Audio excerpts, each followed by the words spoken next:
Yo, what's going on, everybody? It's your boy, CV, with another reaction video. Now, let me tell you this really quick. This is a guy that I never heard of. At first, I thought it was a troll because someone put Bobby Jones in the comment section. I thought I was being trolled. So I said, you know what? Let me look up Bobby Jones to see if this person even exists. Because I thought it was a joke and the person actually exists. This video says, the title of this video is Bobby Jones, the nicest and baddest dude in NBA history. Like, what? Now, Bobby, he's got a white man first name. Jones got a black man last name. So I don't know if this man is white, black. First of all, I didn't even know he existed. But let's watch it, man. Let's see who this guy was all about. The nicest and baddest. Let's get this to 100 likes if we can. Appreciate y'all, man. Defense is an art form. Throughout the years, we've seen some truly great defenders, but it's an aspect of the game that has also attracted some dirty and wild players. Okay. But what if I told you that one of the greatest lockdown defenders in league history who was that? Oh, that's Zerbiak! Greatest lockdown defenders. Hey, listen, man. Bruce Bowen was a good defender, man. But like, I don't remember that one. This one right here, Bruce Bowen kicked Zerbiak in the face. I told you that one of the greatest lockdown defenders in league history also happened to possibly be the nicest guy to ever suit up for the NBA. That's Today, him? We're gonna look at the Hall of Fame career of Bobby Jones. What? He's a Hall of Famer? Robert Clyde Jones was born on December 18th, 1950. Robert Clyde Jones was born on December 18th, 1951 in North Carolina. Well, he's a defender. He actually was not in love with basketball, but his dad was a former pro player, so Bobby had to play. As early as junior high, Jones realized that he was uncoordinated on offense and got nervous when shooting, so Jones decided to focus much of his attention into perfecting his defense, which he thought would earn him admiration from coaches. By high school, he had grown to be 6'6". He began to develop an amazing leaping ability, winning the state high jump title twice, and coming in second place his junior year. Hey, these boys looking fresh, man. Look at that skinny watch. Yeah, they're looking fresh. I'm not gonna lie to you, man. That shirt, brother. Ooh, the pocket. Okay, I'm saying, hey, bring this back, man. Behind future NBA MVP Bob McAdoo, Jones played 4 years of basketball at the University of North Carolina, but during his time there, doctors discovered that he had an irregular heartbeat that required him to take medication before every game. This wasn't Bobby's only health problem though, as he also had asthma and sometimes experienced epileptic seizures, but none of this fazed Bobby Jones. He made second-team All-ACC in 1973 and first-team All-ACC in 1974. He was selected by the Houston Rockets with the 5th pick in the 1974 draft, but Jones opted instead to join the Denver Nuggets in the ABA. Jones entered the pros as a 6'9", 210-pound power forward. Hey, that's a big boy. He made first-team All-Defense as a rookie, and the Nuggets first team All-NBA defense? Had a 65-19 record, but the team would lose in the West Finals. The next year, Denver acquired a 5-19 record. He made first-team All-Defense as a rookie, and the Nuggets had a 65-19 record, but the team would lose in the West Finals. The next year, Denver acquired Hall of Famers David Thompson and Dan Issel. Jones made his second straight All-Defensive first team, and also made the ABA All-Star game that year. The Nuggets made the ABA Finals, but lost to the New York Nets in 6 games. The next year, the ABA merged with the NBA, and that year, Jones averaged 2.3 steals and 2 blocks, making him the first NBA player to officially average 2 steals and 2 blocks for a season, and since then, only 3 other players have accomplished that. Bobby's nickname was the Secretary of Defense, which is one of my all-time favorites. Hey, that's a good nickname though. The Secretary of Defense. That's funny. NBA nicknames. Jones was incredibly athletic and very fast, able to constantly run full-court sprints. Hey, we just watched Tom Chambers, man. He got a little Tom Chambers vibe to him. For entire games. The most famous and remembered part of Jones's game was his graceful ability to chase down opponents and deliver flying blocks seemingly out of nowhere. This also applied on the offensive end, as Jones put many all-time greats in humiliating posters before they could even before they could even fully turn around. They were getting dunked on, and Bobby's short shorts were right in their face. Jones was able to stretch his long arms and block almost any player that stepped in his vicinity. He was That's pretty good, man. but he was great at using his offhand. His ability to force turnovers was so monumental, it often changed the whole outcome of games. He was great at defensive rotation, off-ball movement, and he knew how to take a charge. He was also a solid rebounder, getting as many as 9.5 per game in 1976. From 1977 to 1985, Jones made 9 all-defense teams, and 8 of those were first-team selection. Who? I've never heard of this guy. How? This reminds me of like Pistol Pete. Pistol Pete, I just know the name, and then I did a video on him. I was like, oh my God, he's one of the greatest player ever. This dude is starting to sound one of the best defenders ever.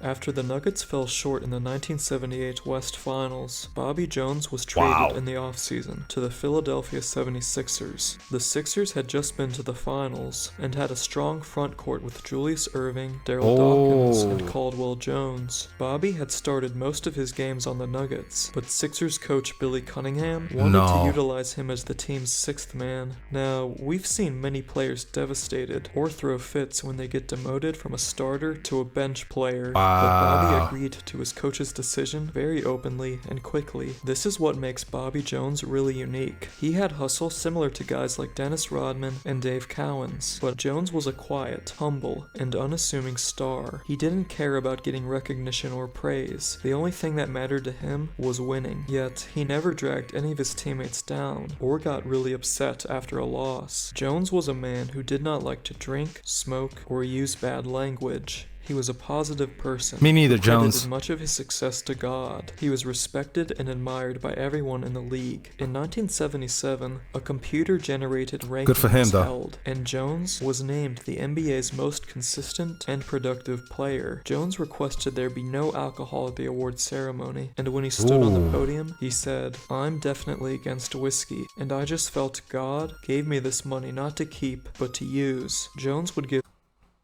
shout out to Bobby for that one, man. $10,000 prize he earned to religious charities. After he retired, Jones would do more religious work. He founded a North Carolina religious nonprofit that specializes in helping underprivileged kids through sports. One of the things most intense defenders do is argue with referees, but Jones never screamed or cried when a call did not go his way. There's a famous story about a time he did talk to a ref. His teammate was called for a foul, but Jones told the ref that he had committed the foul, not his teammate. The ref changed the call, giving Jones his 5th foul of the night. Because he's just a nice guy. An elbow or a punch. And they loved him. Style of play. Jones once said, "If I have to play defense by holding on, that's when I quit. If I have to use an elbow to get position, then I'm going to have to settle for another position. And if I foul, or if the official makes a mistake, there's no use screaming about it. It won't change things or make me happier." Here are some of the things people have said about Jones. Charles Barkley, who only played 2 seasons with Jones, said, "If everyone in the world was like Bobby Jones, the world wouldn't have any problems." His first pro coach, Larry Brown, said, "When you watch Bobby play, he's probably the ultimate teammate, the most selfless and unselfish player you can ever be around in your life." 2-time DPOY winner Sidney Moncrief said, "Jones didn't complain very much. He just went out there and did his job. He was a great teammate." It would be hard to find anybody that played with Bobby Jones that would say anything negative about him as a person and also as a teammate.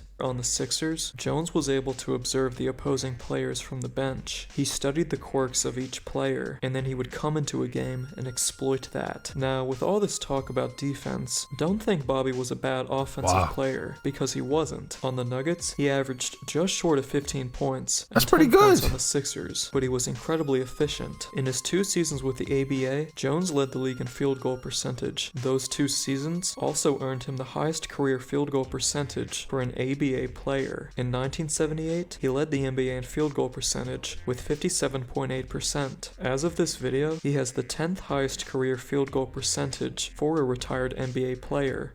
Jones helped the Sixers reach the 1980 and 82 finals, but they lost in both series. In the 82 offseason, the Sixers acquired Moses Malone, which was huge. The 83 Sixers are considered one of the greatest teams in NBA history. This makes me want to go play NBA 2K right now and see if Jones is on that team, and you know what I'm saying, play with Jones, bro. Ice Cheeks, Andrew Toney, Julius Erving, Moses Malone, and Bobby Jones made for one of the best defenses in NBA history. That's a good team, though. Malone won the MVP that year, and Bobby Jones was named 6th Man of the Year, becoming the first player to ever win the award. The Sixers would sweep the Lakers in the finals, and Jones was incredibly valuable in that series. But the Sixers never matched that same level of success in the following years, as they would only make one Eastern Conference Finals in 1985, where they lost to the Celtics in 5 games. Jones retired in 1986 and would finally be inducted into the Hall of Fame in 2019. That was actually pretty cool. Look, if Jones didn't make the Hall of Fame, it looked like he would have made the Hall of Fame of good people and just great human being. But listen, to the person who made the comment and say, hey man, I think you should look up Bobby Jones, I apologize if you ever see this, man, and I'm going to try to find your comment and post it somewhere near my head, because I thought you were trolling me, because I've never heard of Bobby Jones ever. I mean, I've never heard any player speak of his name. I've never heard anyone in the NBA say anything about Bobby Jones. I would recognize the name if I no, just never happened, which is weird. And he's a Hall of Famer. Hey man, I don't know.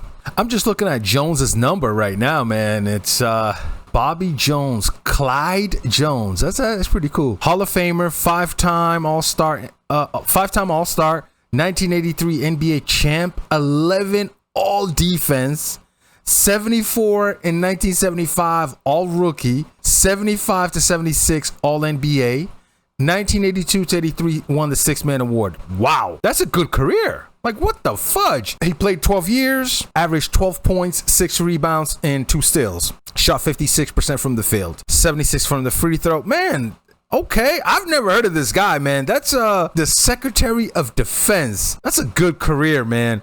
And shout outs to you, man, for pointing this out.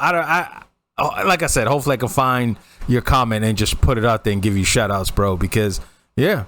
Bobby Jones, man, a player that I never heard of, and now here we are. I'm gonna look up some videos on him, just to kind of see, the way he played, because the highlights is cool, but I want to see him like playing a game. I did that with Pistol Pete, and man, I loved it. Just to watch him maneuver, not just highlights, but just like spacing and when to cut, when to set a pick or give up the ball. See, I like those little things, so I want to see how he defended. Since he was a good defender, man. So appreciate you guys, man. Until next time, keep your head up. Peace.